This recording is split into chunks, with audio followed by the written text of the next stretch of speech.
Hello and welcome back to our third episode of Conversation Corner on our Talk About It Tuesdays. My name is Erin and this is my mom, Jeannie, who was looking out at the rain that just started. It was kind of surprising.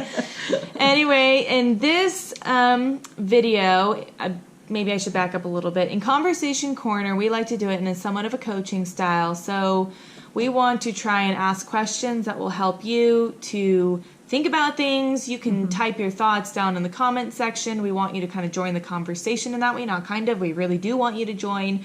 We enjoy hearing your perspectives and the things the perspectives that you bring. So by all means, please comment. And if you have a question that you would like us to answer here and have a conversation about, there is a way to send that in. So be sure to look at our webpage and you can see how to do that. Or even on there. Instagram, wherever you Or you can find private us. message us through Instagram or Facebook. Any of those ways you can do that. All right. So the question that we are going to be talking about today is how to know you've met a godly man. And we're going to split it up into two parts. I'm going to take the first part. My mom is going to take the second part. And the first part is your perspective. And the second part is going to be God's perspective. And I know it's kind of funny sounding when you think, well, we were just talking about a godly man. What about him? We'll get to him. It all starts with you. Our ministry is called Bold Living Ministries, which stands for Beautifully Original, Lord-Directed Living.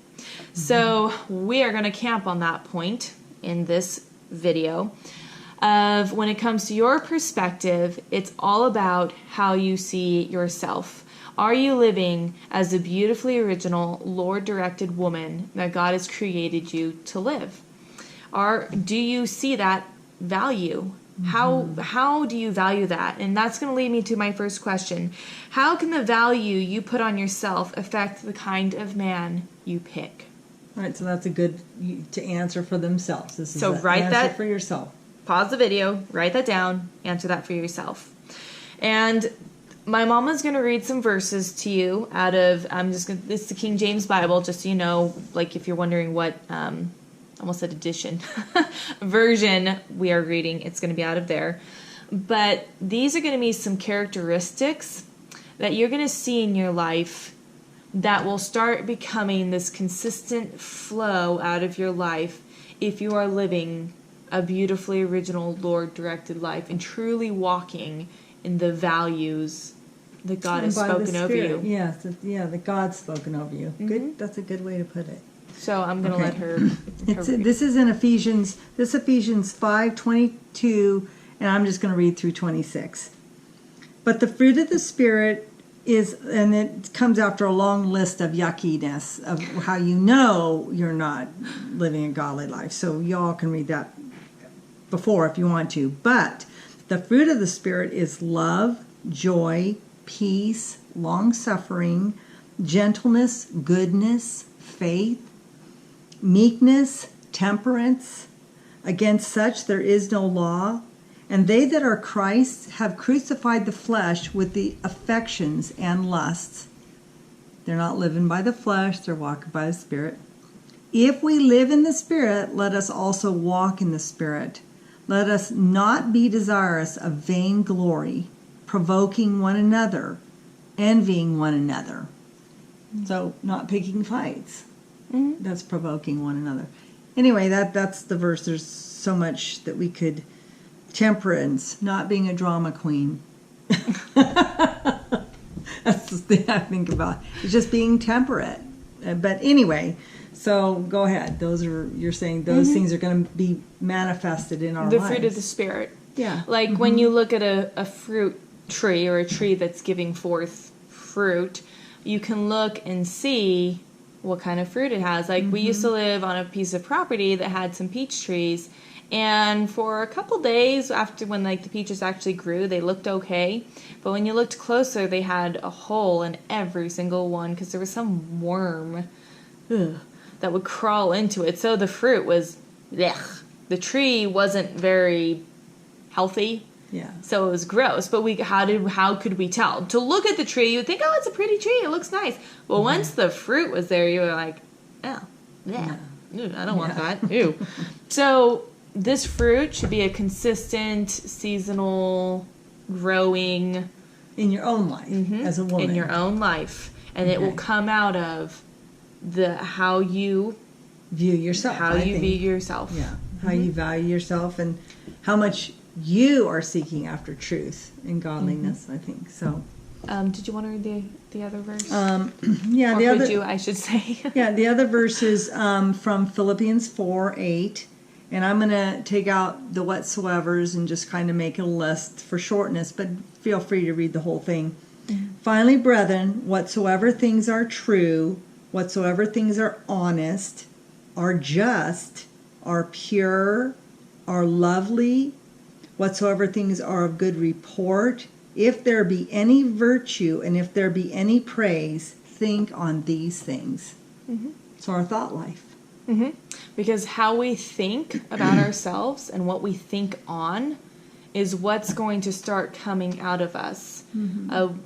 For example, I know of many women who have either gone through divorce or a very traumatizing situation, and they come out on the other side feeling very valueless, feeling very worthless, like they don't deserve anything good, they just deserve whatever they get. Or even had bad relationships. Or right, even that's what I mean, brought like up in a home bad, where they were belittled. Right, where they didn't, things, any number of circumstances where basically they have come out the other side feeling very much like they have no value.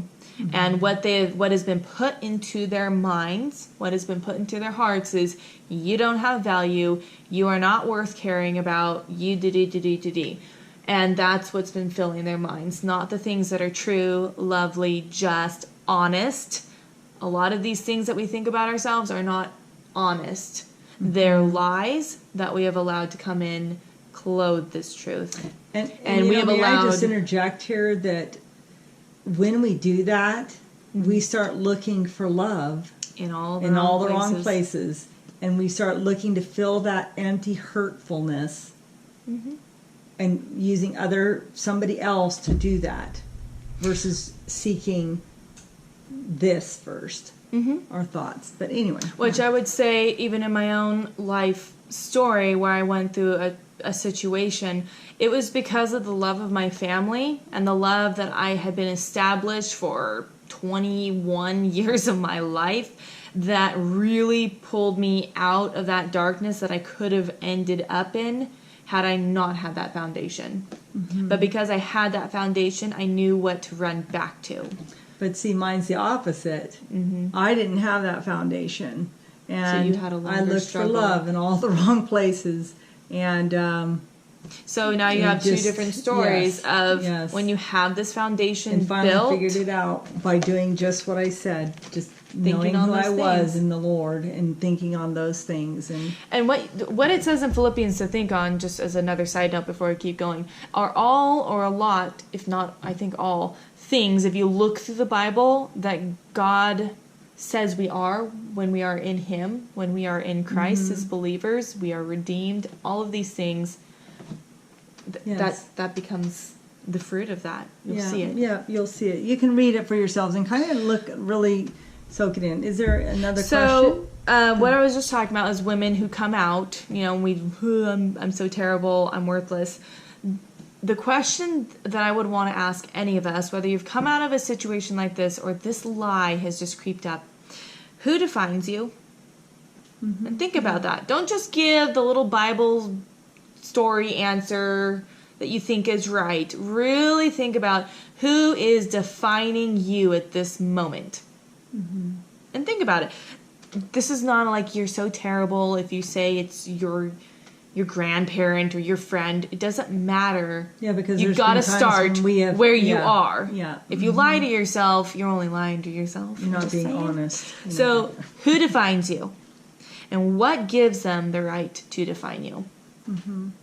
Just think about that. I have had to think about that. As a people pleaser, a recovering people pleaser, I've had to ask myself many times, who is defining me right now, and what gives them the right to define me? Right. I've shocked myself sometimes in realizing, I didn't need to have that person there defining me and get to boot them out of my house in that way, because that's not what should be. Yeah. The other part to this of who you are and how you value yourself, once you have established that, you're going to get to have a better feel of what things you value in someone else. That's kind of where the turning point comes. Then you'll be able to, if you know who you are and your value is, you're a lot better equipped to know what you value in someone else. It's no longer a mystery. You're going to be able to go, I know what I value a lot better. Like, I can say now, I know what I value a lot better. And now I have a lot more of a defining line for myself of, no, that might be valuable to somebody else. It's not valuable to me. In fact, that would just be annoying. So I now know. I have a lot clearer standard. Okay. A few more questions. What makes those things valuable to you? What gives them value? Which my mom is going to, in the second part, is going to tell you kind of where I find what makes it valuable, right? Like, to someone else, somebody might find a diamond and think that's very valuable to them. I mean, I don't really care. I'm just like, oh, cool. I guess it's valuable to you. But my value might be more, a horse is more valuable to me, right? Because if I love horses, that's going to hold more value to me. So, but what makes those things valuable? Think about that. Where does your value standard originate from? And I think that's what I'm in. And that's where my mom is going to do the second part of, if you're a believer, this is where we need to know what God's perspective is. Otherwise, our value systems could up and down like the stock markets do every day. Right. There's nothing to say what makes that right or wrong or good or bad or indifferent. Yeah. So there's got to be something that is the overarching, this is how you measure. Right. And no. So without further ado. Okay. So I guess the question is, the first question I would ask is, how does God define godliness? I think the first thing that would come to my mind, and you can answer the other things, but the first thing that would come to my mind would be, are they born again believer? Mm-hmm. Yeah. And have they been, I think the pastor was just talking about the other day, and this thought is stuck in my mind. Have they been transformed, not reformed?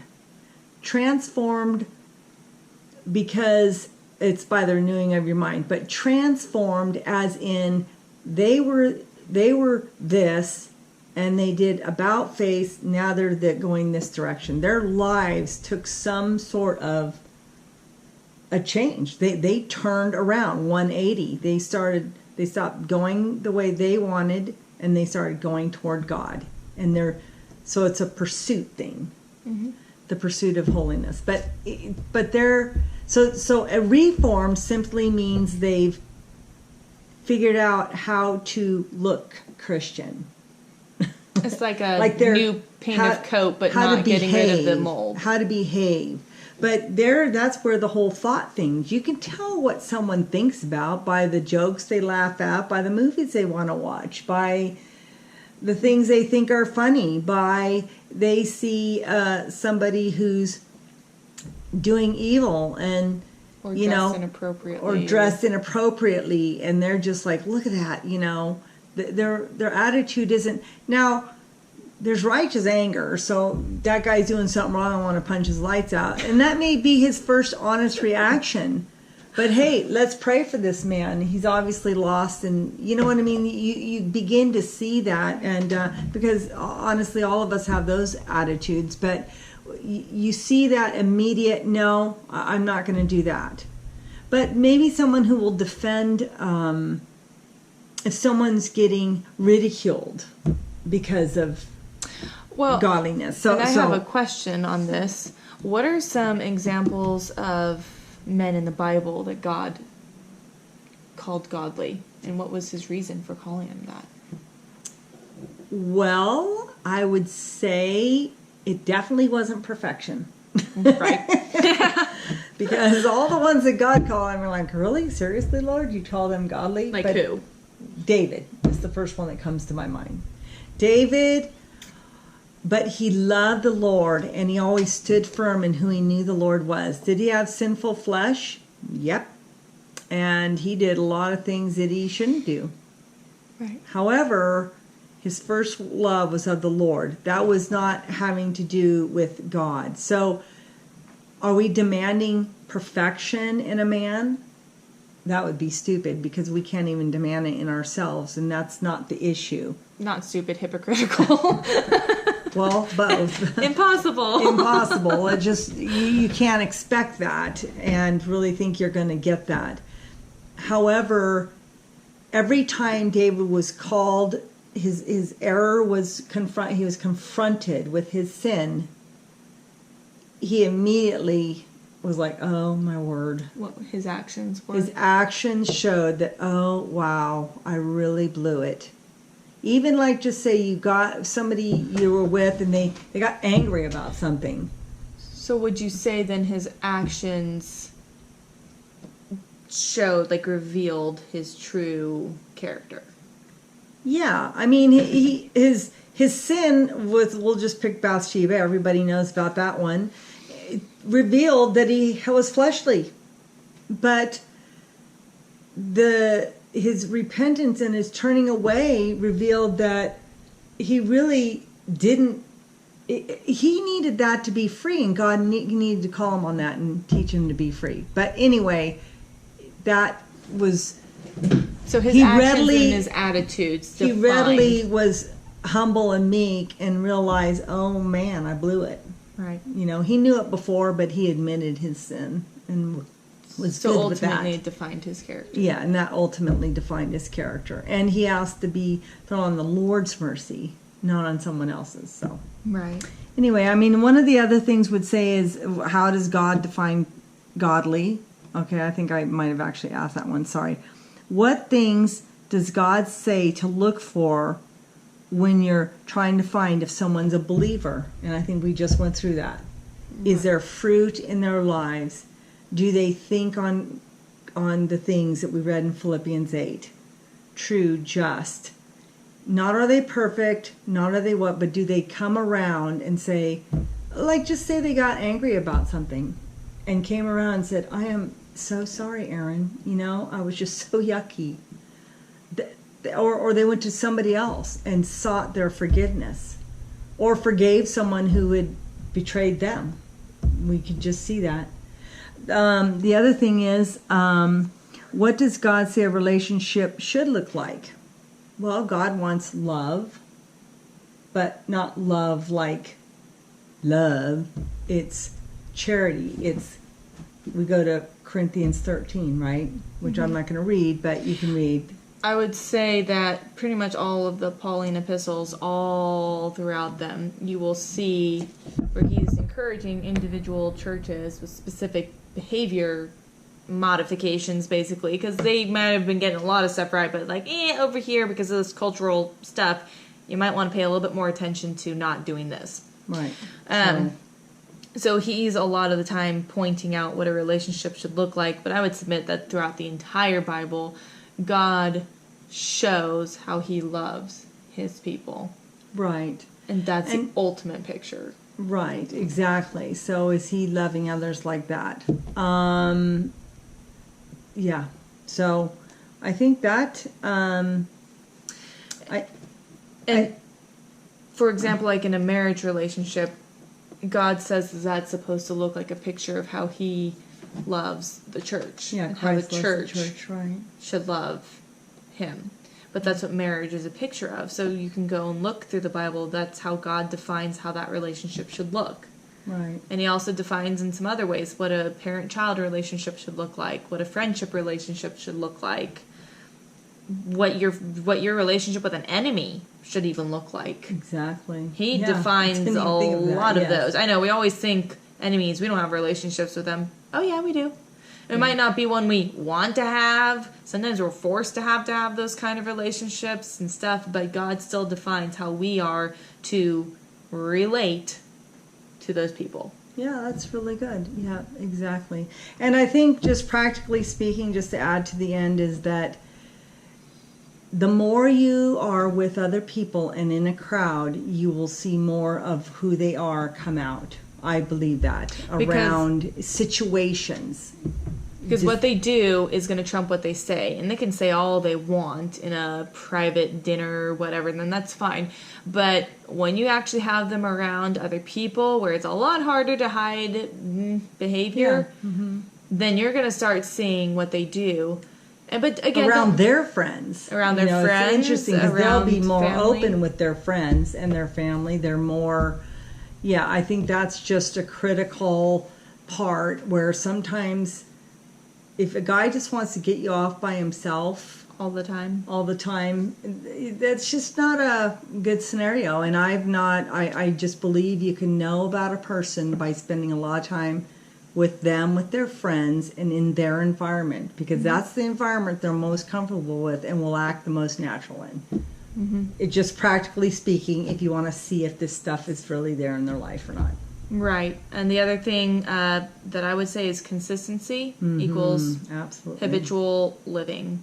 So it's not that they can't have a tired day, a bad day, a fleshly moment, a whatever moment, but it's a consistent habit of this happening. Like I know of someone who would say, oh, I'm working on that. Oh, I'm going to change that. And it would never change. Nothing would ever happen. So I finally got to the point of what they're saying and what they're doing is not equaling. And what they're consistently doing is saying one thing and still trekking right along on the path they chose. Another. And they were quite happy to be on that path. That's a huge red flag, and you need to talk to someone who is out of the situation, but you trust implicitly. About yourself, you can ask them, am I this way? Or the other person, what do you see? Right. So I think we need to first probably wrap it up, but I'm excited. Those are exciting things, even as we've talked about it. I think a lot of things we've had to make our own, some of these questions I wish I had asked myself, and some of these have just come out of hardship and having to learn these questions the hard way and the answer to them. Yeah. So what we are going to do is make sure we put the verse references in the description of this video, and also the questions, so that you don't have to try and go back and pause, and if you weren't writing them down during the video, you can definitely just look at them below. All righty. Well, thank you for joining us. I just love this. I hope you enjoy it as much as we do. We're not trying to make it long or boring, but sometimes we just need to. Yeah, we want to give due diligence to the question. Yeah. We don't want to just give you a short little 2-minute answer all the time, because we want to dive in and go a little bit deeper than that sometimes. Yeah, and encourage you to start with yourself. It's always starting with us. Start with that beautifully original, Lord-directed living. Yep, had I been walking like that, I can't even list the times it would have made such a big difference. But so feel free to reach out to us about that. If you're struggling with that, or you don't even know what it means to be beautifully original or Lord-directed, or you don't have that value over yourself, we would absolutely love to just talk with you in a very safe environment. There's no judgment here, and really just connect with you. We don't want to just be these people on a video, what feels like on some pedestal over here. We genuinely want to be able to sit down with you and just and you can reach us at hello at boldlivingministries.com, or you can private message us. Aaron at boldlivingministries.com, or Jeannie, Jeanne at boldlivingministries.com. But any of those. Or private message us. Or private message us on Instagram, Facebook, wherever. We want to pretty much feel like any way you can reach us. Yes. And if we don't answer on one, just please do it again, because that is purely accidental if we miss that. Yes, we're still working on our email system. Yes. So if we don't answer, try private messaging us just in case. All right. Well, thank you very much for joining us. We appreciate you. Thank you. Bye. Bye.